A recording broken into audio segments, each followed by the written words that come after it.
Wabash Carnegie Public Library Oral History Program, interviewing Darrell Hamilton at the Honeywell plant, Wednesday, October 24th, 1974. Now let's go back into your parents' background. Excuse the interruption there, and then just bring me up to date on what we've been talking about. Oh, this other will not be recorded then? No, we missed everything on that. Okay, well... Why don't you tell me about your parents and how they met and all the circumstances and so forth? No, my father was born over near Tipton, in 1886, Tipton, Indiana. Tipton County, rather, we'll say. Right. County seat. Yeah, and my mother was born near Drown Creek in Estill County. That's Estill County, Kentucky. Yeah. And her folks came up here around the turn of the century in the family when they had this big gas boom, industrialization of this territory, Gas City and Marion, Kokomo, and they moved to Swayze.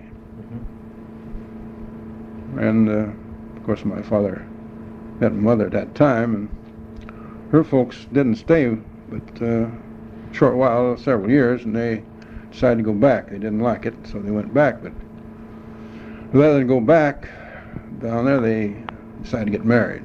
So they were married, I forget exactly what year it was.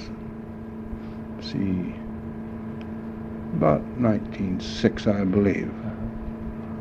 But her folks moved back and she stayed here. And they lived in Kokomo. And my sister was born January 1907, I believe. And I was born December 14th, 1909. And you also had another brother. And my brother Fred was born December the 22nd, 1913. We're all born in Kokomo. We lived there till, I believe it was 1919. We moved to Peru because my father got employment there, and at that time things were kind of tough. I mean, work was scarce, so you had to go where the jobs were. So he went to work at the auto parks down in Peru. That's where he moved there. So I went to school in Kokomo till the 3rd grade. Of course, we finished my schooling in Peru. I finished grade school and 2 years in high school. At the end of the sophomore year, while in high school, they moved to Wabash about a week before school started. Well, that was rather confusing, and so I just decided to quit and go to work. Of course, in those days, it wasn't uncommon for people to drop out and go to work. I guess it isn't even today, but then it was more common in those days. Yeah. So I went to work at the old Cardinal Cabinet Company over on the south side. Of course, that's Wagner's today. Yeah. And I worked, a year and a half or so, and I had the opportunity to come into Honeywell as an apprentice in the tool room. So there wasn't much future, as I could see it in those days, in the woodworking game. They only worked about 9 months of the year. We always figure on being off at least 3 months a year, from about Christmas till May, or April or May or something like that, except just a few top employees who worked on models and that sort of thing. But I was very fortunate over there that I worked on the molding machine. They had to have that to make their models. So I worked a full year, but then that was unusual. But anyway, the metal working trade was a lot more attractive. So, and of course my father worked in the tool room, and he could teach me, and had a lot of friends. So through him, I got an opportunity as an apprentice. Charlie Truss was the apprentice just before me, and his time run out. He had 4 years. Because I never served my 4 full years because the Depression came along, and of course, practically everybody's laid off, me included, out of my apprenticeship. Yeah. Of course, I got a good foundation in the time I worked there. I was laid off November 1929. So you see, I had about not quite a year and a half in the apprenticeship. And I was off just about 2 weeks, and they called me up when they come to work in what they called the model shop at that time. That's about all that was left here after the merger. Most of the things were taken to Minneapolis, but they still left the model shop here to develop certain things, and I think probably, I don't know if you're right, but probably Mr. Honeywell wanted something that he could have his hand in, if he wanted some ideas, he wanted developed. I don't know if that's true, but I always thought that was the way it was, because he was around there quite a bit. But that was a real tough time during the Depression. But when I came to work here, of course, my immediate foreman was Bus Martin. His boss was Mahan. I don't know what his first name was. A fellow named Mahan. He was engineer and development of design, that sort of thing. And the general manager at that time was Kenneth Roby. And Mount Smith was charged of the machine shop. All of this, a lot of stuff I don't really remember. I can remember by, say, looking at a picture or something, I'd tell you who they were and what they did, but just to remember, I don't. But 1929, I went back to work. They put me on nights. I worked from 6 in the evening till 6 the next morning, with an hour out for lunch. So it made a pretty long night. It would. Yeah. Of course, that wasn't too unusual then. Of course, then if you had a job, you better work what they said. Because there were several outside waiting for Oh, it. you bet. If you had a job, you was pretty lucky. I worked in the model shop, and it evolved into kind of a small production deal, and I worked there in the model shop until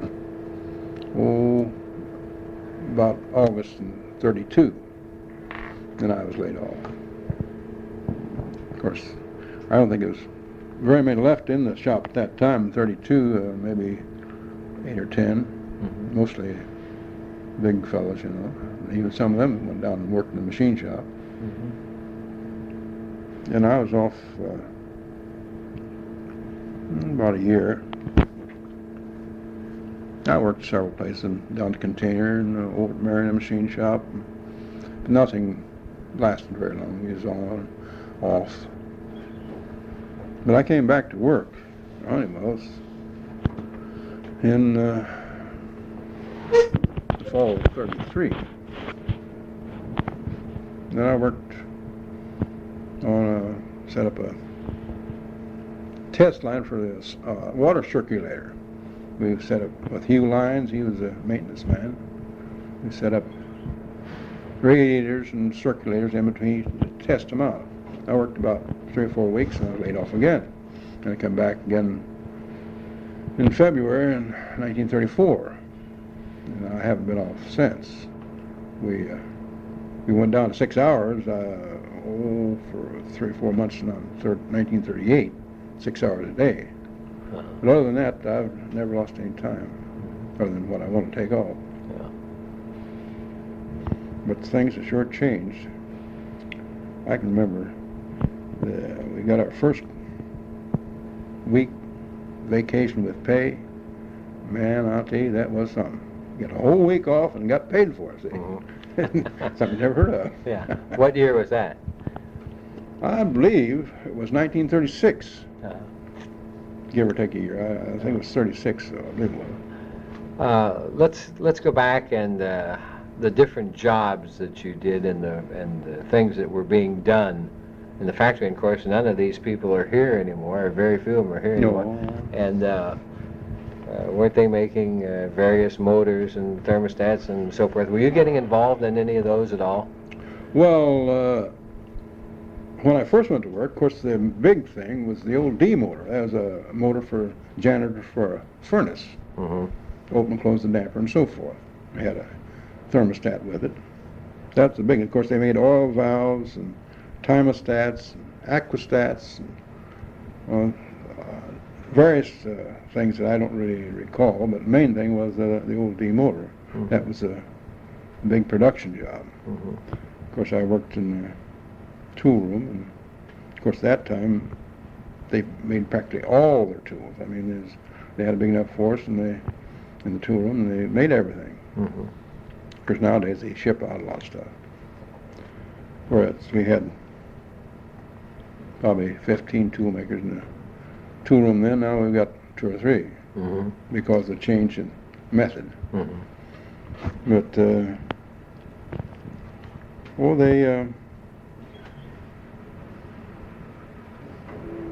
they started making experimenting with the old industrial motor about 1929. That's what I did when I went over to the bottle shop, was machine motors and parts and so for this experimental motor. And made quite a few changes on it before it finally evolved down to what they wanted. And of course, that's what I did mostly, was machine those motor cases and so forth. Until we finally finally evolved into a small production line, and finally, years later, it was one of their biggest items. And of course, there was a lot of other things, radiator valves, and so many things that I don't remember what they were. Of course, they worked, made parts, made dies, and everything for them, but a lot of them didn't last very long. And the old radiator valve, we made that long about 1930, 32. A Scotsman, he was the engineer. I forget his name, but they put him in the new bank building up to Fort Wayne, and that was the first big thing for the radiator valve. But it finally boiled down just about the industrial motor, and then along about that time they made what they called the Optomatic, and of course there's a lot of experimental works on that. I don't know, of course they don't make them anymore, they phased it out a long time ago, but it was a visual thing to look in a furnace to tell the heat in these big steel mills. Of course, there was a lot of work, you might say custom work on it. Were they successful with that Optomatic? It was successful, but then I think that they have probably other companies come up with things that are better. I mean, they would say, look in the furnace and put it down on a graph or on paper, see. Whereas this, you had to look at it, and it would tell you the temperature, what the furnace was. See. How about working conditions when you first started? What were they like? Where was the plant and the shop and so forth? And which buildings were you working in over the years? Well, of course, the old main plant was there on Canal Street, between Miami and Cass Street on the south side there. And then they had what they call plant number 2 was over on Wabash Street, corner of Water and Wabash Street. I know what that's Data View now. Data View. Well, that was what they call Honeywell number 2 plant. That's where they made the not the industrial motor, but the D motor. That's where the assembly. But the experimental was down in the basement of that building. Originally, it was upstairs above the old Downs Wilds coal office. That was the original model shop. Mm-hmm. And Forrest Weiss and Jim Weiss were the mold makers. Mm-hmm. And I think Ed Weiss was into it too before they got out of there. Mm-hmm. But they were the pattern makers and so forth. They had the machine shop above there. And then they moved it downstairs on the old building, the old number 2 plant. Mm-hmm. They had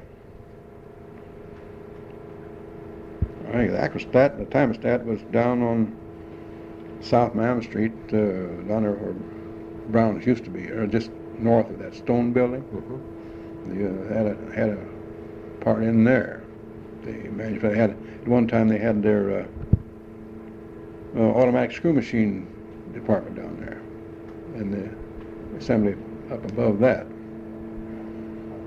Of course, there used to be an old liver barn across this road there. We used to go in and play baseball like they do now.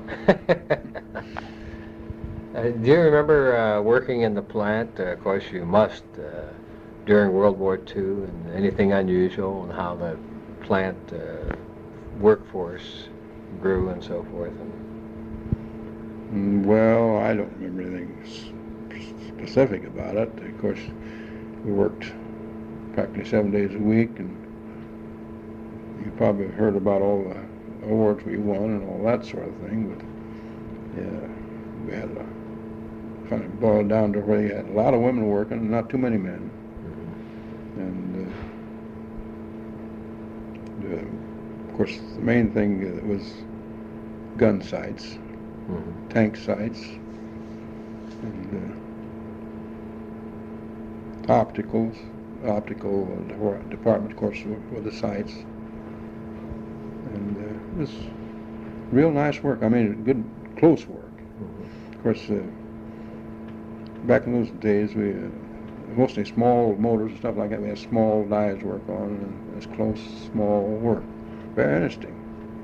Nice. I mean, I enjoyed it because I enjoyed working on something precision like that. Mm-hmm. Because nowadays, of course, it's still close enough work, but you got great big dies, see, and it, well, I'd rather work on small things myself. Yeah. Like the difference between a watchmaker and an auto mechanic. Yeah, well, I mean, it's close. Big things are close, but it's a matter of handling them, see. Yeah. You know, I enjoy the small type myself. Mm-hmm. What happened after World War II then?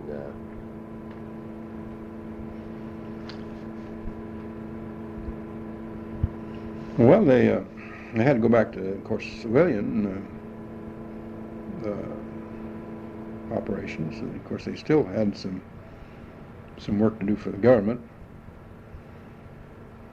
But they went back. Of course, the old industrial motor was still in the picture. They finally decided they would revise it, or not revise it, but make a completely new motor, a different design. See, the old motor, they kept adding to and adding this and that to make a different action and so forth. They had a lot of different things that to put on the old motors to make them do certain things. So they redesigned and made a different motor and different shape and so forth, but it would do any of those things within itself. It was equipped to do all those things. Mm-hmm. So I spent about a year and a half with the engineer from Minneapolis, just nothing but model work, just making these models for him and testing them out and so forth. Mm-hmm. But that was interesting. I mean, you know, I kind of like that work. Mm-hmm. Experimental. Mm-hmm. So, well, they got into what they call the ASROC. You probably have heard about it. It was a package for the anti-submarine missile. Mm-hmm. And they did that for quite a while. They got into periscopes, and they had quite a go on that for a while. But well, I can't. They had M28 motor. That was a janitor motor. And of course, they've had humidistats, which is to control humidity in certain areas. They've had that since, say, the middle 30s. In fact, the matter is, they're still making some of those here, humidistats, from the original designs back in the 30s, with a few improvements. But they tried to supersede it with a humidistat with a nylon element. See, the old ones, and still today, they use human hair. But they tried to go with a nylon element, but it never proved too successful. So they're still making the old type, which is, I mean, several different types of it. They're all about the same design, human hair. What happened then when they started to get ready to move? Tell me what your impressions were and out to this operation. Well, you know how it is. You're home and you hate to move. I mean, I don't know how people are, but you get attached to a place and you hate to get out of it. I mean, it's just like home to you. You spend a large part of your life there, and you just hate to move. Of course, after we got out here and got acclimated, why, it wasn't bad. Of course, one thing I missed more than I still miss it is the ability to look out a window and see whether it's cloudy or sunshine, or whether it's snowing or raining or what's doing. In here, no windows, no nothing. You don't know whether it's sunshine or whether it's rain or what's doing outside. I've always missed that, being able to look out. We had lots of windows down there. Another thing that the older employees tell me they missed was the fact that they could run over to town and buy a shirt when they yeah, you could. Or you could walk up the street 100 yards and eat your lunch. That's right. It was very convenient. You just step, you might say, across the street, and you was in town. Right. You missed that very much because, well, you could pay your utilities and everything at noon hour. Just walk around the square and pay your bill. Now you have to make an expedition out of it. Yeah. Did you like it then when you got out the new building? Well, it was the same work and all that, same people, but then it took a long time to get so that when you say like it, no. I still don't like the building because of the fact that I like to look out. Not to waste my time looking out, but I like to be able to look out. It may not be a proper way to say it, but then, gee whiz, even in prison they got windows they can look out. Yeah. I know so many buildings nowadays, it's all artificial lighting and no windows, but that's not for me. Yeah. You like to be free, huh? Well, I like... Yeah, free spirit. Yeah. Sure, I can understand that. How about, I'm going to ask you some other questions here, and we'll just get some comments on them. I got to watch this tape because we got to turn it here. How about when the group came in from Freeport? Well, let's talk about the general management and the management of the plant, and after Mr. Roby, who is the next plant manager? Well, of course, he left, Roby left. Early 30s? 29, I think. Yeah. Fall of 29, that was when the big change was made. Yeah. They took all the demo and everything all up to Minneapolis, and quite a few employees went with him. I don't know, that picture that I was showing you, Roby and Lou Neckham, Marlon Mills, Smeltsy. I don't know, there's quite a few of them that went along with the deal up to Minneapolis in about fall of 29. Now those were all management people. They were they were foremen and so forth. There was no there was all salaried people. Yeah. There was no hourly people taken along. I mean, just management. Well, who followed Mr. Roby then as general manager? Well, of course, P.F. Shivers was head of the model department, the model shop. He was the engineer, chief engineer. Yeah. And of course, he evolved into the head of any of the production that we had. It just kind of flowed into it. So he was the general manager, you might say, until around 1940, I think. Mm-hmm. And Harry Kuntz was under him. The official title, I don't know, but he probably was, say, superintendent. Yeah. And Jim Davis was chief engineer, and Harold Bracken was engineer and draftsman.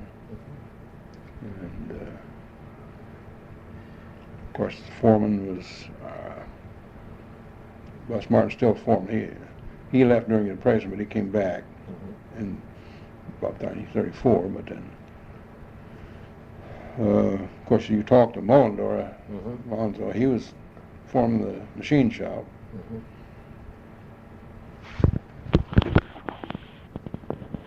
When did Mose Worth come on then as manager? Was that in the early 40s? Was in the early 40s, but I can't tell you exactly when it was because he followed Nichols. I think it was Nichols. He was from out of town. I forget. Yeah. Now, when Mose left, of course, the group came in from Freeport. That was Bob Ensler and those. Yeah. And Mose went to Florida. Yeah, he went to St. Petersburg. But what change did you note then when you had the new change in management and so forth? Or did you note any change?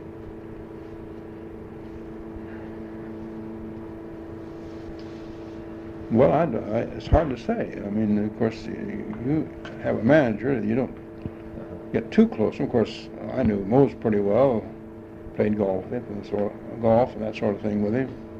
He was a real fine fellow. Ensler, I never got to know him too well. Did you think that there was possibility that there were going to be some big changes? And remember, Charlie Schroyer left, and Howard Williams left, and Charlie Keppel left, and several others left. Did you think there was going to be a big change all the way through? Or maybe in your job you...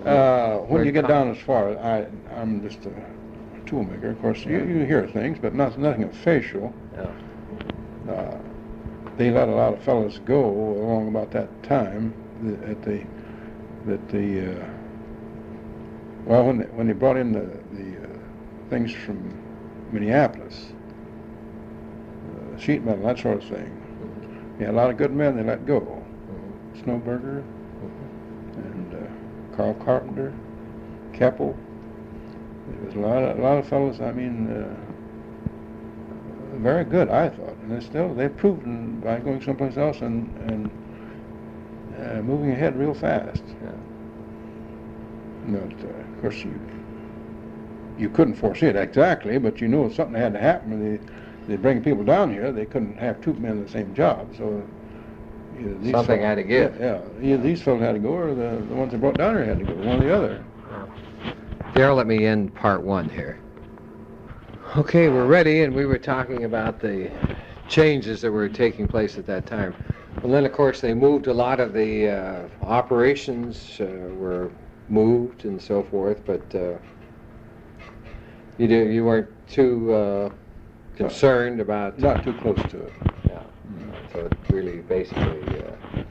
The only thing is that the type of work changed, and of course, as it changed, and we got larger things, why the type of work we did in the tool room changed because you got bigger equipment, bigger dies, and so forth. So that the type of work changed for us too. Because when they took out, after they moved out of here, I don't know what year it was, and then they moved the machine shop out as it was. I mean, say screw machines and lathes and milling machines, all that sort of thing, they moved out. And so all they had left here was, you might say, a sheet metal operation with a few minor details they left here. Of course, now they're all gone except just, the small instruments are all gone except the humidistat. How about union? When they first started the company union, were you in on that, or did you join? Oh yeah, I still got a card. Yeah. Were you one of the organizers of the company union? No, I can't say I was an organizer, but I was, you might say, a charter member. And what was that like in those days? Well, it was very informal. It didn't have too many meetings. We didn't have a reason to protest because the company generally gave us as much or more than the rest of the people in the surrounding area. So we had no cause to complain. Of course, at that time, it was mostly older employees. So I don't know, we paid about $1 every 3 months for dues.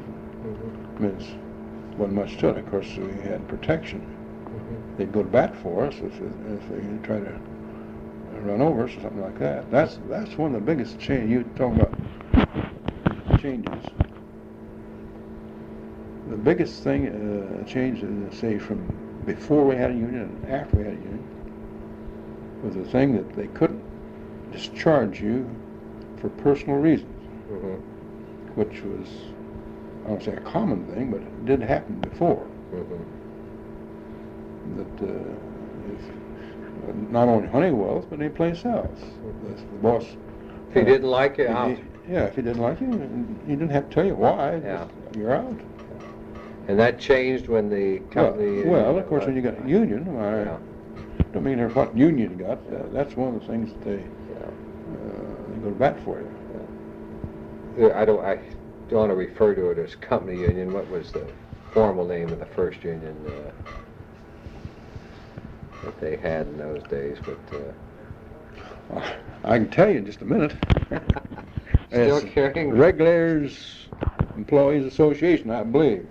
Well, I'm kind of sentimental.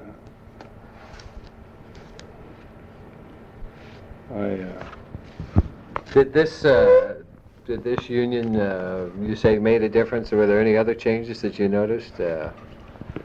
Well, did you start getting vacations then, or sick leave, or anything of that nature? We started, a long time before this. You mean IUE? Yes. A long time before that. We started getting vacations back, say, the first time was in about 36 or 37. 1 week's vacation with pay. And I don't know, some paid holidays. And it kept building up, every year. It changed, but did you hold an office in the no first?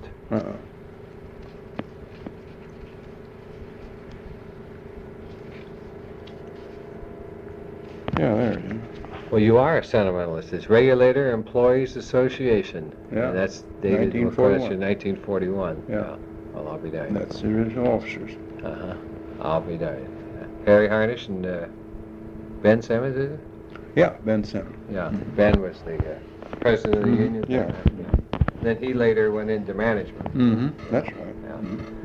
Well, in other words, you felt that the relationship then with this organization and the company was very well, and everything was on a nice plane, so to speak, other than regular problems. Well, no regular problems. Everybody has their regular problems. Of course, everybody's got their own idea of what they like and what they dislike. Yeah. Of course, I can go and get controversial here, and I don't care to do that. Yeah. On the relationship between the different members of the union, or between the union and the company? Well, as far as the relationship between the union and the company, I don't know anything about it. I never was an officer or anything about it. I don't know what goes on or anything about it. But as far as you knew, everything was okay, yeah. Yeah. Now, how about when the IUE came in? What was your feeling? Well, being one of the old employees, I thought the Regulator Employees Association was good enough. Of course, there's a lot of new employees, and they thought different. They had the majority, so they ruled. So that's the way it's supposed to work. Yeah. Majority rules. Yeah. And of course, automatically you joined the new union, I'm assuming. And well, yeah, you just about had to. It was a closed shop or whatever. It is now, I think. Yeah. At that time, I don't think it was originally, but it is now. I think that the older employees, I think, were a little more resistant to change than the younger guys that naturally didn't have as much at stake as you men did at the time. But did you think that everything worked out to satisfaction of everybody, even the minority like yourself at the time? Well, I've never had any trouble with them. Yeah. Of course, there's certain people you like and dislike. Of course, that's getting into personality. Yeah. That's. Of course, that was happened even before then. You know. Yeah. I mean, like a boss, you liked him or you didn't like him. Yeah. So. How about, tell me about Mr. Honeywell. Of course, you've been around a long time, so you've seen a lot of them. Yes, Mr. Honeywell was very sociable. I mean, he'd come in and he would stop and talk and discuss what you were doing, what it was for, and all about it. And he was a stickler for quality. And it had to be exactly right or he didn't want it. And if he didn't make it right, well, he'd stay around until you got it right. I wouldn't stick right with you to do the work, but he wasn't satisfied that it suited him, and he wanted exactly right. And everything he did, as far as I know. I've talked to a lot of people that did work for him in the building and stuff like that. And but I think that's one of the things about Mr. Honeywell that made his reputation is he knew that the people knew that he would back up his product. I don't know if you ever heard the story about when he called back in all the demotors. No. Refresh my memory on that. Of course, this was just told to me just before I came to work here. The demotor, and originally the pinions and the gears were put together on a knurled shaft, and the gears were aluminum. Of course, the shaft was steel. They put them out on the job in the field and put a load on them, and they wouldn't hold. They tore loose. They'd come apart. And they wouldn't work. So he did nothing but call them all in, every one they put out. And they went to the spline gear, which involved a lot of work, dies, and so forth. But he replaced every motor with the new gears and stuff in it. And that was one of the things I say he was sticking for quality, and he backed up his word, and I think that's what made his business. Yeah. Did you ever do any work for him at the center or at the country club or anything on the side like many of them did? Oh, well, no, not the country club. Down when they were building the Honeywell Center. Honeywell Center, a lot of us worked down there off hours, did different things. I do remember one thing about you talked about Mr. Honeywell being a stickler for things he wanted just right. So we were hanging doors down there, another fellow and I, and so the fellow, name no names, he put the door handle in, and Mr. Honeywell come in and walked up to it and put his hand down and just a little too low, like that, see. To come out, a new door in there, put it up there where it wasn't supposed to be. I mean, he'd do that, see. Yeah. It was his way or no way. Well, it was, he wanted it just right. Uh-huh. It wasn't being persnickety, but he had an idea of what was right and what was wrong. If it wasn't right, wasn't supposed to be there. I would imagine you would appreciate this perfection of being a machinist yourself and the toolmaker. Yeah. Definitely. That's just the way I've always worked. Not trying to blow my own horn, but then I always worked with the idea that I make a tool, so it satisfied me. If I had to go out on a job and use that tool, I would want it to satisfy me. Mm-hmm. Not the fellow on the job, but me. If it satisfied me, then it was all right. But if it didn't satisfy me, I'd work out till it was. Yeah. Did you remember Mr. Honeywell taking the plant up to see Alf Landon, was 1936 presidential candidate? Up the old, yeah, I remember that. Yeah. It all got buttons and everything like that. I had that sunflower button for a long, long time. I kept it in my toolbox. I know where it happened to it. Uh-huh. Yeah, at the old station there, had a speech back of the train. Uh-huh. Did anybody resent that, or they just go along in the spirit of it? No, I never heard anybody resent it. I know, of course, naturally, there might have been a few, but then... Jim Weiss said he stayed in the plant and swept the floor. Well, that's what I was going to say. Wabash, being predominantly a Republican, Yeah. well, there's all for it. Mm-hmm. Big thing. Of course, if it's a Democrat, well, you had different ideas about it. Yeah. Of course, Jim was Democrat, so, like you say, he stayed and swept the floor. That's all right. He said he and his brother, I think, were the only two that stayed back. Forrest, I think Forrest was a Democrat too. Yeah. Forrest was a mighty fine fellow. Yeah, I'm sure they're both good workers and extremely capable. Oh yes, you bet. How did you survive during the Depression? Off and on again work and so forth. Did you make enough to get by? Well, of course, I really didn't have too much of a problem because I wasn't married. Mm-hmm. And of course, I contributed to the folks what I could, but then it wasn't too much when I was laid off. Mm-hmm. Of course, Daddy took care of the house. I mean, he was working, so he took care of that. But when I wasn't working, of course, I lived at home. If I had any money, I paid him. If I didn't have any money, I didn't pay him. And a lot of times I didn't have any. Right, seeing between 32 and 33, when he was out of work, why, 50 cents was a big thing. That was good for a whole weekend. Did you join the mini-regs early in your career when it was formed? Well, I was a charter member, one of the charter members, you say. Right. Like I was telling you before, I'm retiring in December. Uh-huh. I'm the last charter member that's an employee Uh-huh.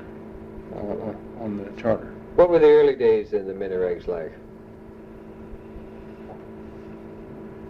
What did you do, and where did you meet, and so forth? Well, as I say, the main thing I remember is we usually met at the women's clubhouse. Mm-hmm. And, of course, we had all kinds of committees for Boy Scouts and Flowers and Athletic Committee and the whole bit, you know. Mm-hmm. And we sometimes met other places, mostly there. And we have charitable things we contributed to. Mm-hmm. Originally, this athletic fund, of course, the men regs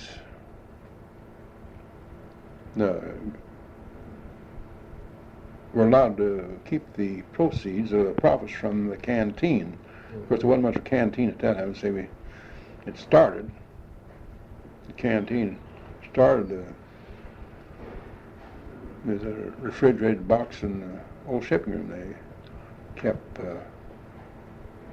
milk and a little pop in there and a few candy bars.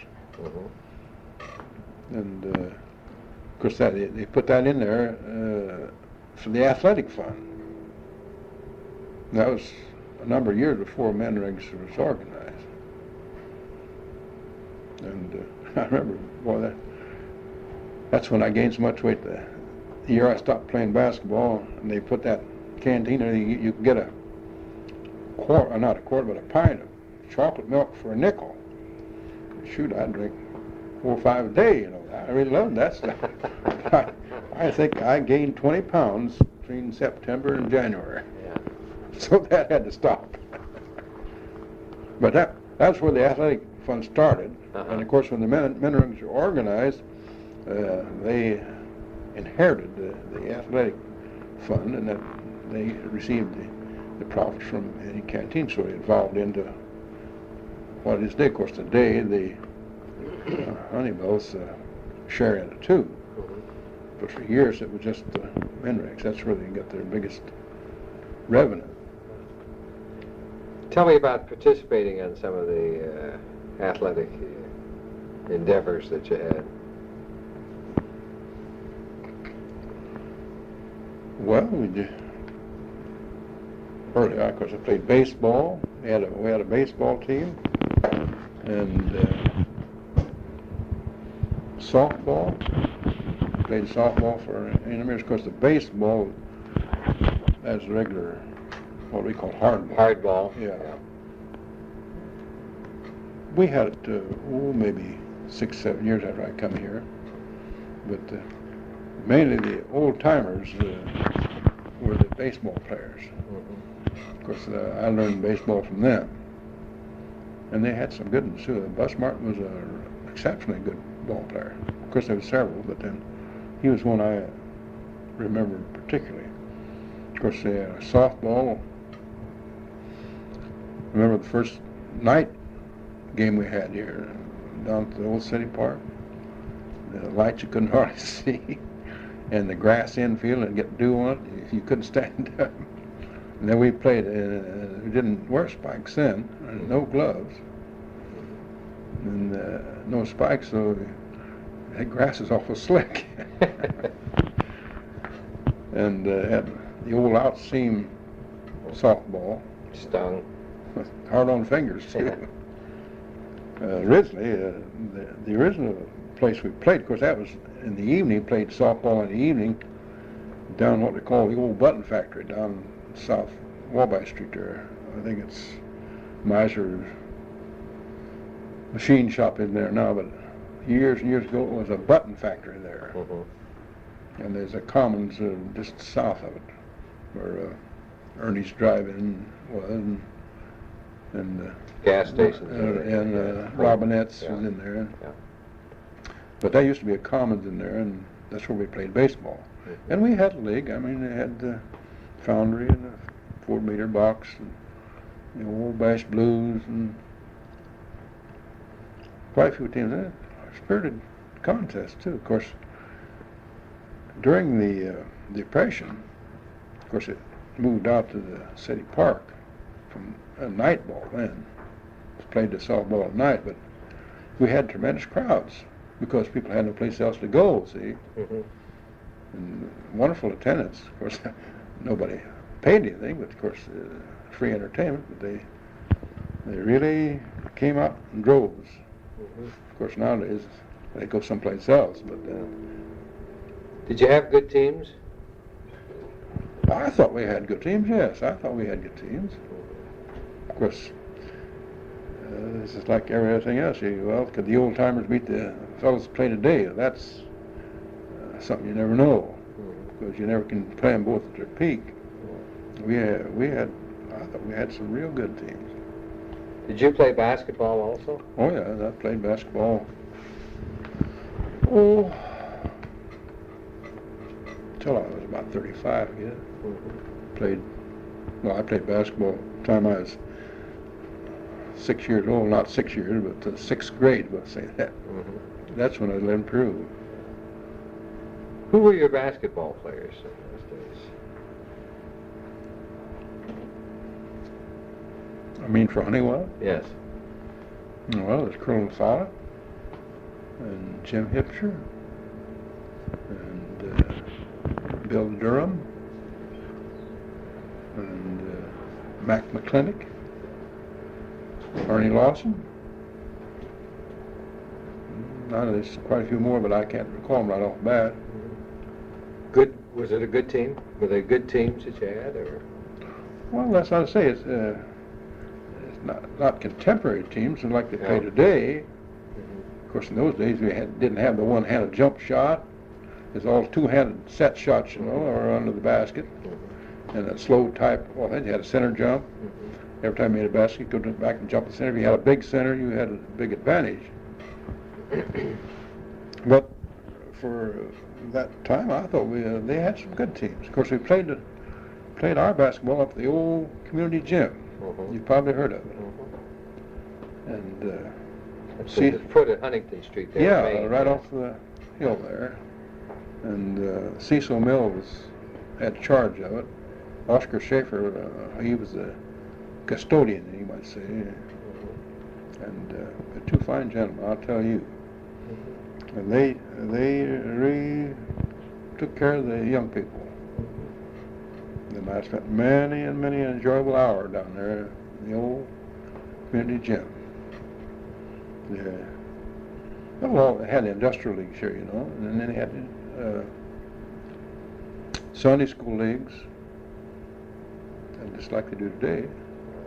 Where was your family home in those days? Where did your folks live? Well, of course, we moved from Peru. We lived on the south side of Middle Street. And then we moved down on Race Street, because Dad liked to fish, and he wanted to get near the river. He was a great fisherman. He loved to have a boat in the river and a trout line, so you couldn't keep him away. So he bought a place down there. And I know we lived on Jones Street on the south side. Lived out west of town where the Gibson is now. There used to be a farm there. He owned that for a while. So I moved back to Peru and for a short while, and then Dad ran an auction house. That was right during the heaviest part of the Depression. I remember one thing for sure. Potatoes auctioned off 50 cents a bushel. Like to see some of those bargains today. How about your own personal life now? Getting married and so forth. Well, my first wife you're talking about. Well, tell me about everything. Well, not everything. Well, not everything. No. Well, I'll tell you a little story of first how I met my wife. My first wife, that is. Okay. Mildred Adams. They lived on Mill Street down here, and they say it's the little things in life that governs what happens. See. And I was downtown one evening, and I had a real low tire. It was going flat. And I traded on the south side, so I hurried right over to the south side and get it fixed.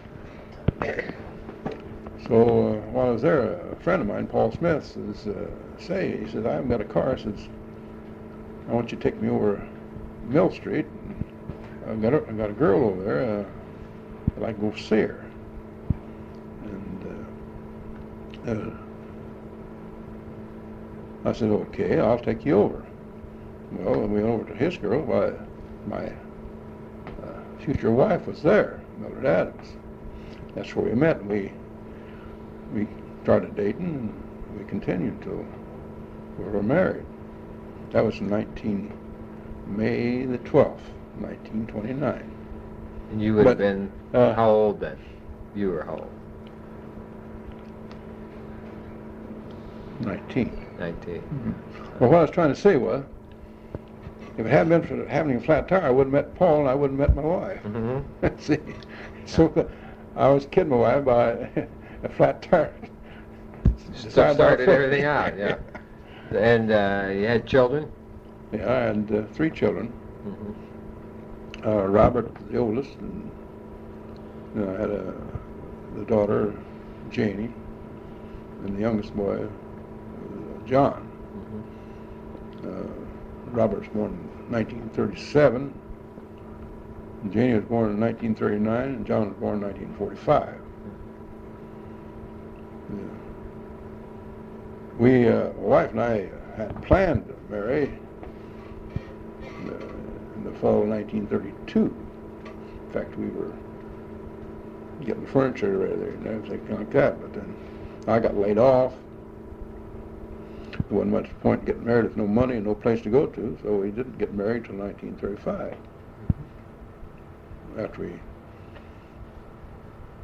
bought our furniture and everything, got the apartment furnished, and we were married. And my wife's, first wife's brother-in-law marries Ed Smithy. He's a minister of the Wesleyan Methodists. So it's kind of unusual. And then also he officiated my daughter's wedding. Oh, okay. So he married the mother and the daughter. Yeah, that makes it nice, doesn't it? Well, tell me more about the family and what happens and the happy things and the sad things. Well, there's a lot of happy times, and you don't like to remember the bad time. Yeah. We originally was in an apartment on East Main Street for about a year, and we moved to the south side on Pike Street. We stayed there about a year, and we bought a house in the corner of Ferry and Thorn by 74 Ferry Street in 1938. So that was home to us till just this year. Well, it isn't sold yet, but then that's the old home place to us. Mm-hmm. And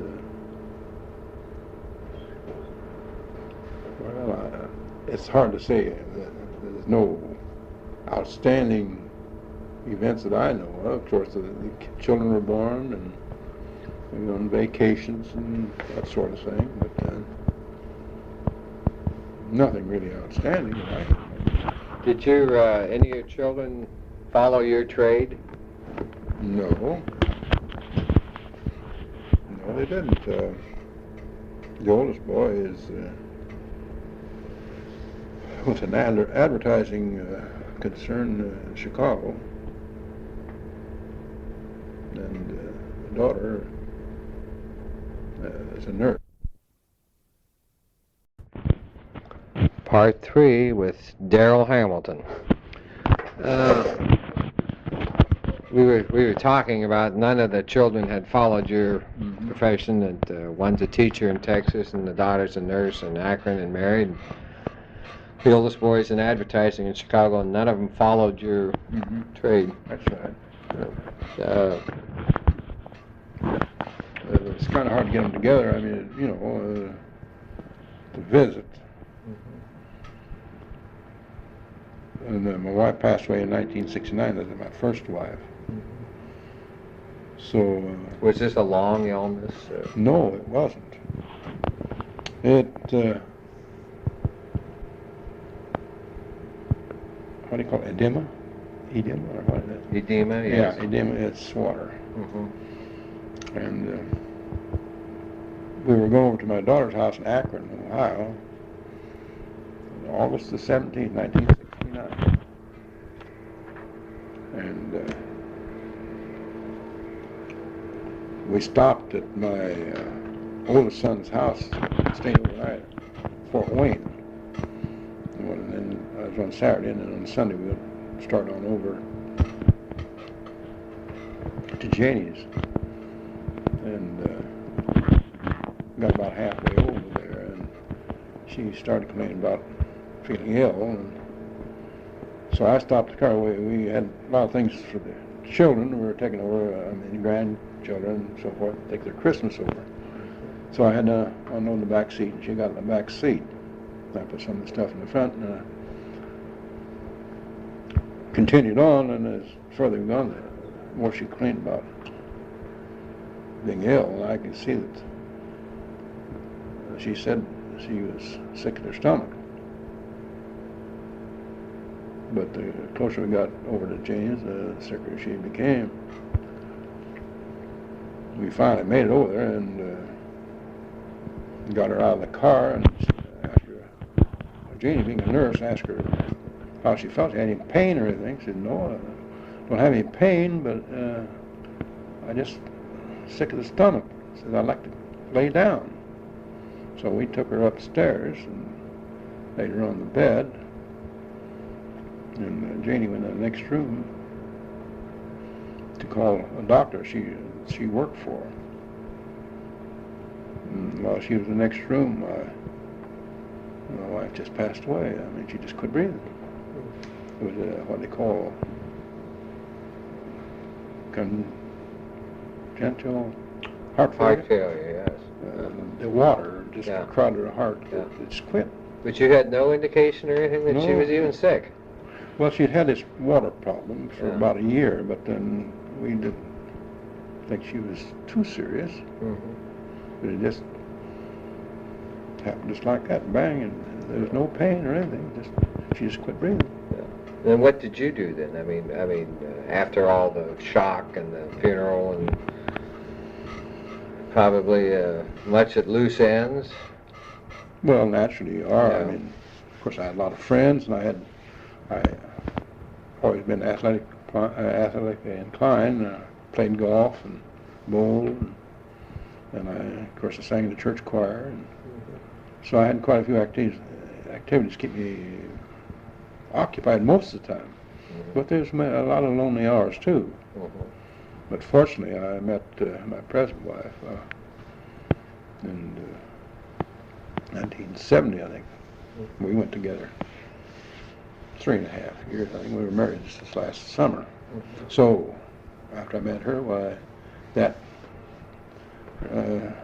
was companionship, you know. Yeah. What is her name?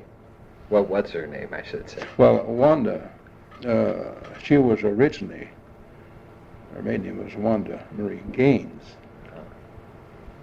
She married a fellow named Tucker, and they were divorced, I don't know. Now she's Mrs. Hamilton. She's Mrs. Hamilton. Yeah. Yeah. Looking back on your work career, are you glad you stayed all these years? Yes, I've had a lot of enjoyable times. I mean, it was not, say, a party or anything like that, but I enjoyed my work because it was never dull. I mean, tune time making is something different practically all the time. Mm-hmm.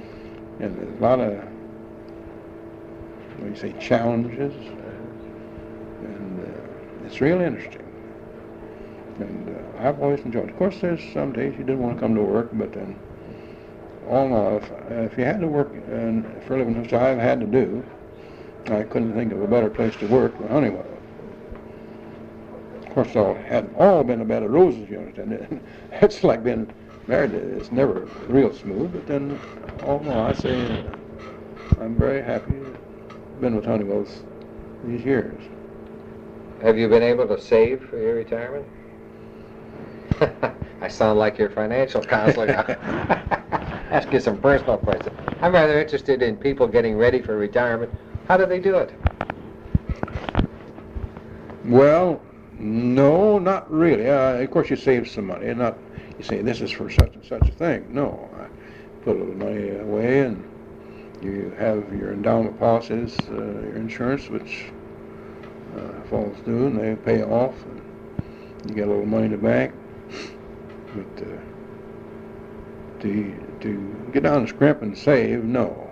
I always went under the assumption that you only go through this life once, and if there's something that you want to do, and you're physically able, and it isn't going to hurt anybody else, why do it right then, because another year you may not be able to do it. Mm-hmm. So I've done things that I had to scrimp and save to do, but then you did it, you know, and I'm glad that you really enjoyed it. I don't know, maybe I'm wrong about it. I've seen too many of them that scrimp and save for their retirement at 65.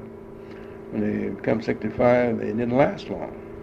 So the things that they were going to do, that they put off doing, never got accomplished. So I've always been one to say, do it today, because tomorrow you may not be here. Yeah. Is the company retirement, what's your feeling on that, the monetary and so forth? Well, I think it's very good, very good. Yeah. And then, of course, you'll add Social Security Oh, to yeah, that. yeah. Are you planning to do any part-time work? Yes, I worked all my life, and I just can't see sitting down. I don't really have a hobby, of course, bowling and golf and that sort of thing, but then what you call a hobby, art or craft or something like that, I never was anything for that. I never had a shop of my own at home, you know. When I got through the shop, that was enough mechanics, so I was more interested in athletics. But if I can find a job that isn't too taxing, I intend to work, make the limit of what they allow you. I think it's $2,400 now. Maybe more by the end of the year, I don't know. But as it is now, $2,400, I figured if I can get a part-time job, make that, why, let's pay the taxes and fuel and that sort of thing. Is your wife going to retire at the same time? Or? No. See, my wife, present wife, is quite a bit younger than I am. Yeah. Where do you make your home now? Where do you maintain your home? It's 305 Chestnut. Still on the south side? Yeah, I lived on the north side since 1938 till this year. Now I'm back to the south side. You're back on the south side. Yeah. Would you, how would you rate your own life? I mean, is pleasant or average or unpleasant? I mean, you're looking back on your whole life of 64 years. Of course, everybody has their trials and tribulations. That's supposed to be. Everything hasn't been lovely, because I've had times that were tough, one way or another. But all in all, I've done a lot of things that I really enjoyed. And of course, I say, being athletically inclined, I've enjoyed that from the time I was big enough to go fishing with my dad. 3 years old, he took me fishing. From that time on, I've enjoyed it. When I was a kid, we were poor, we didn't realize it, so we enjoyed it. Fishing and swimming, the old swimming hole, you know. But I've done a lot of things that I really enjoyed. And I enjoy my family, my children, and I've been very fortunate that they're physically all right, mentally all right, which is not always true. So up to now, I've really enjoyed it, and I can see I'm going to have some more years. I hope pleasant years. Looking at you, you've kept yourself in good physical condition. Oh, I feel good. Yeah, I don't feel like. You say, well, I don't feel like 65. Of course, or 64 rather. But I like to work. Not every day. I mean, what I'd like to. You talk about retirement now. Of course, this can't be, but I'd like to have a job that I can work, go in when I wanted to work. If the day that I didn't feel good, I'd stay home. Of course, there isn't any job like that. That's what you'd like to have. You just work when you like to. Of course, like I said, I like to work if it's interesting.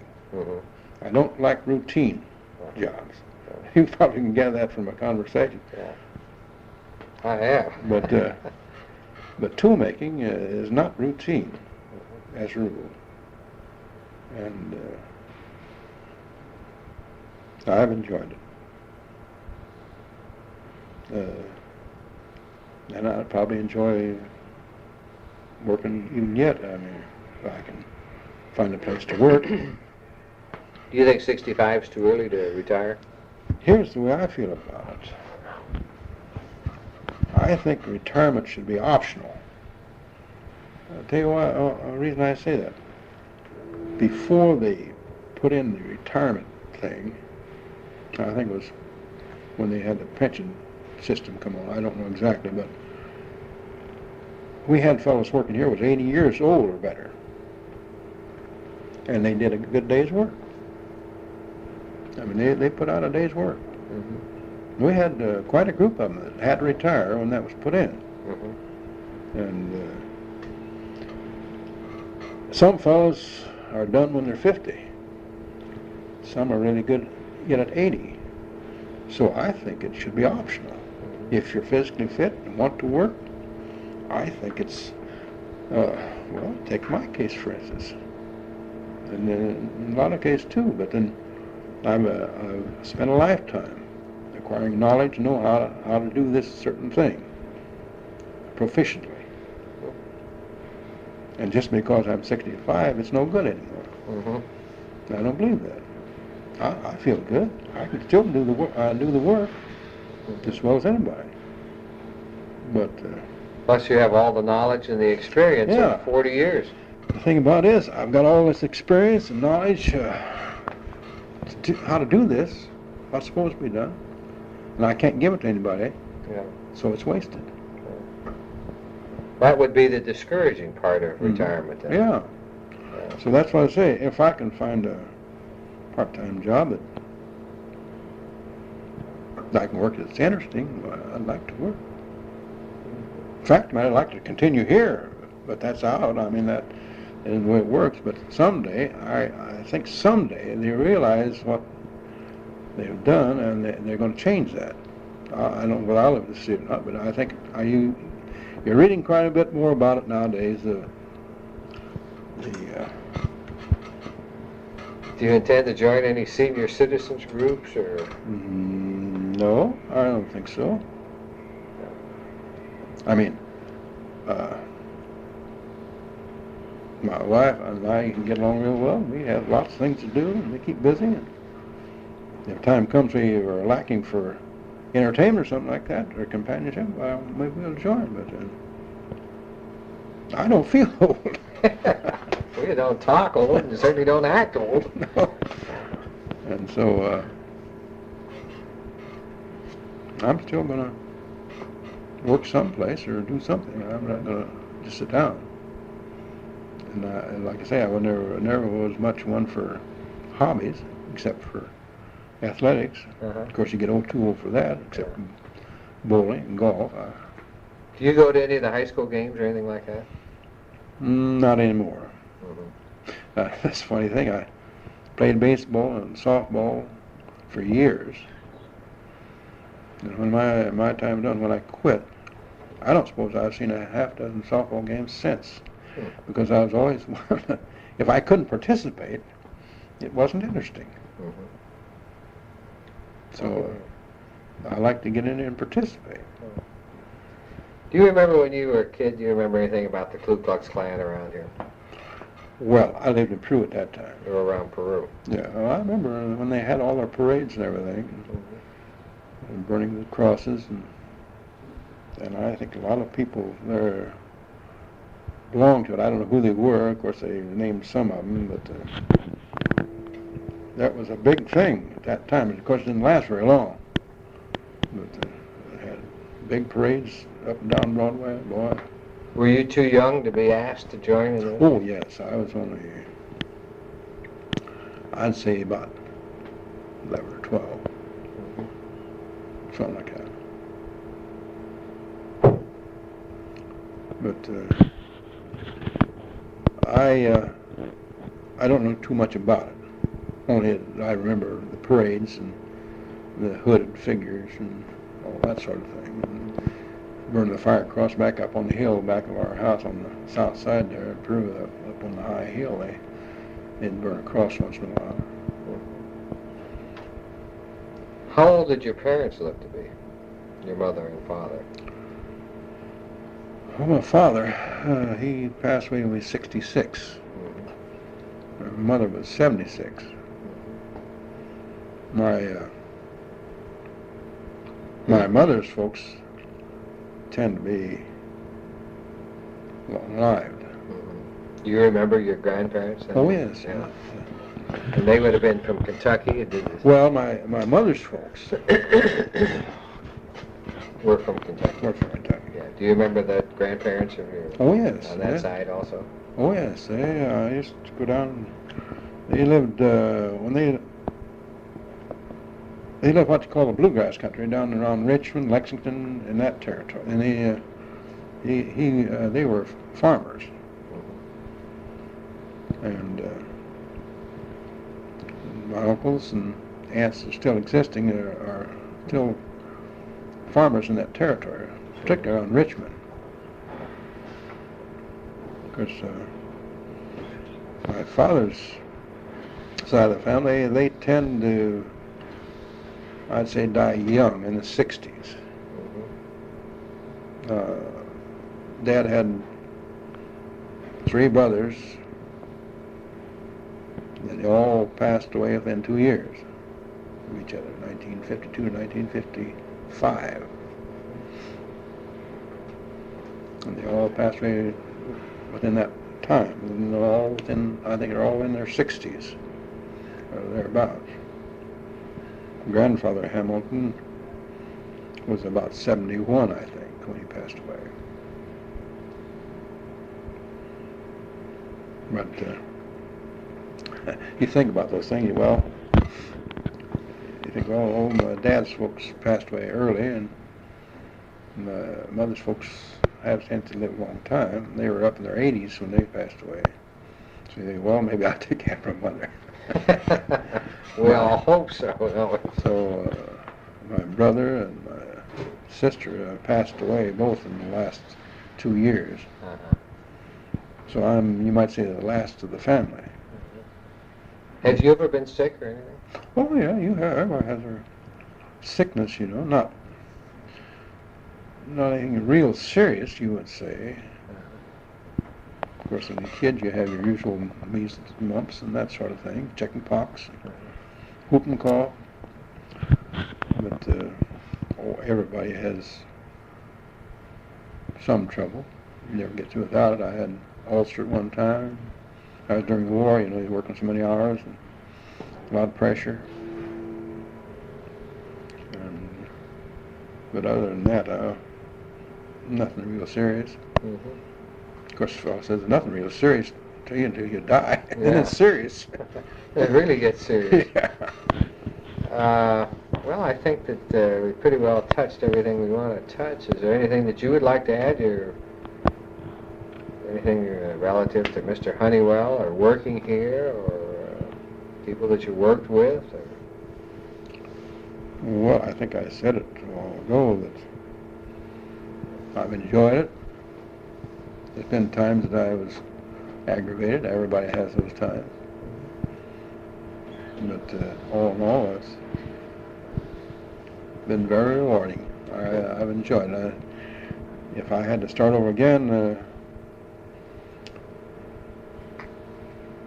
if I wasn't a salaried man, still I like to work with my hands, so if I had to do it over again, I can't think of anything else that I don't think I'd rather do. I mean, it would be interesting. There probably is a job, but I don't know anything about it, but then I've always enjoyed it. But I'd probably do it over again if I had the chance. I think it was very fortunate to have the opportunity to train as a toolmaker at Honeywell's, because I was the last one.